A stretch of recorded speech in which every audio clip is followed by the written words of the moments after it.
ازيكم يا حبايب قلبي عاملين ايه؟ هنعمل مع بعض النهاردة فيديو سريع وجميل جدا مفيش غنى عنه، وهو صوص الكراميل او التوفي وصوص اللوتس. تعالوا نبدأ مع بعض الأول بصوص الكراميل. هنجيب حلة على النار، على نار هادية خالص، هنبدأ نحط عليها فيها كوباية سكر أبيض. هنسيب السكر لحد ما الجوانب بتاعته كلها تبدأ تكرمل، وبعد كده نبدأ نقلب بالراحة، وكل ده على نار هادية لحد ما يتكرمل معانا خالص ويدوب معانا بالشكل ده.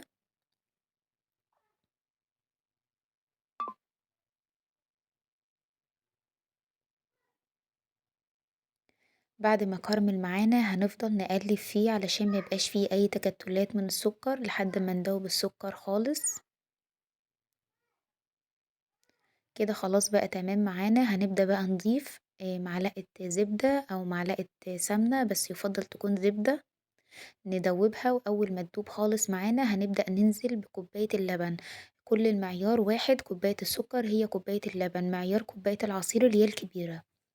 هنبدأ نضيف الكوباية. اللبن هو اللي بيتحكم على فكرة، يعني لو عايزة تقللي اللبن تبقى كوباية إلا ربع، هيبقى المزيج بتاعك تقيل. أنا مش حابة إن هو يتقل معايا، لأن كده كده لما يرتاح في التلاجة هيبدأ يتقل.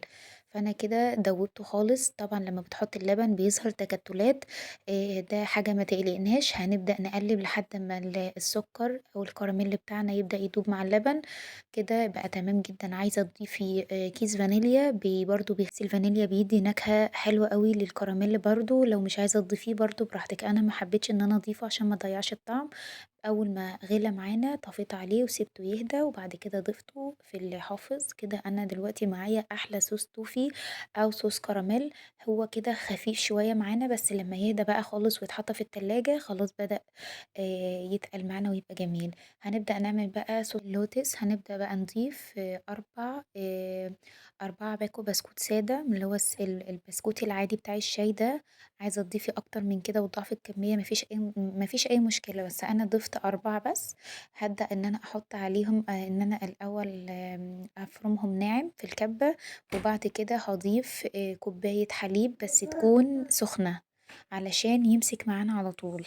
وبعد كده هنضيف معلقة زبدة ونص معلقة قرفة ورشة ملح، وده أساسي الوصفة بتاعتنا، إن القرفة والملح. هنبدأ بقى إن إحنا نضربهم كويس أوي بالكبة.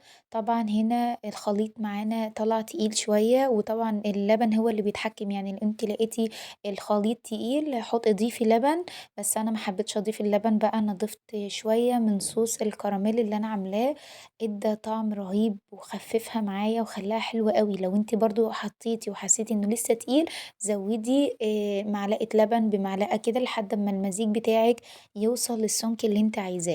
كده أنا لقيته بقى حلو أوي معايا. أنا حابة إن هو السمك بتاعه يكون كده. عايزة تخفّفي زي ما قُلت لِك زوّدي لبن، عاوزة تتقّلي ممكن تضيفي بسكوت، يعني تطحني بسكوت في مطحنة تانية وتضيفي بقى وتبدئي إن أنتِ تخلطي كلّه مع بعضه. كده أنا خلّصت، عملت معاكم أحلى وأسهل وأسرع وأوفر صوص لوتس وكراميل أو توفي.